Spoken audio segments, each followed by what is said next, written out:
দিদি আজকে যদি বিক্রি না হয় তাহলে তো আমরা আজকে ঈদ পালন করতে পারবো না। এই কালার গুলোর দাম কত? 50 টাকা করে প্যাকেট। আরে আমরা তো মলে যাচ্ছি, মলে থেকে কিনে নিব। চল তাড়াতাড়ি। আরে ম্যাডাম চাইলে নিয়ে যেতে পারেন। দিদি এবার যদি আমরা বিক্রি করতে না পারি তাহলে তো ঈদের জন্য কাপড় চোপড় কিনতে পারবো না। তাহলে মনে হয় এবারও আমাদের ঈদ করা হবে না। আরে না, তুই কোনো চিন্তা করিস না, মহান আল্লাহ তাআলা সবার ভালো চায়। দেখিস আল্লাহ তাআলা কিছু না কিছু একটা করে দিবে।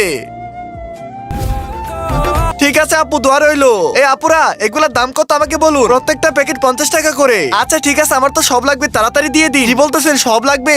আচ্ছা ঠিক আছে দিচ্ছি আমরা। তার আগে বন্ধুরা, হিন্দুরা নাকি বলে তারা শ্রেষ্ঠ। আজকে দেখবো এই আল্লাহর ছবিটির জন্য ভিডিওতে কে লাইক এবং চ্যানেলটিকে সাবস্ক্রাইব করে। যদি তোমরা লাইক সাবস্ক্রাইব না করো তাহলে আজকে হিন্দু মানুষেরা জিতে যাবে। তাই লাইক সাবস্ক্রাইব করে তোমার কমেন্টে নাম লিখে যাও, ইনশাআল্লাহ মুসলিম জিতবে। এই যে নেন, আপনার সব মালামাল গুলো দিয়ে দিলাম। আপনি যে কি একটা উপকার করলেন, এই টাকাগুলো না পাইলে আমরা তো এবার ঈদের কাপড় চোপড় কিনতে পারতাম না। দেখেছিস মহান আল্লাহ তাআলা কত ভালো, আমাদের ঈদের কাপড় চোপড়ের ব্যবস্থা করে দিল। সবসময় আল্লাহর উপরে ভরসা রাখবে আর চ্যানেলটিকে সাবস্ক্রাইব করবি।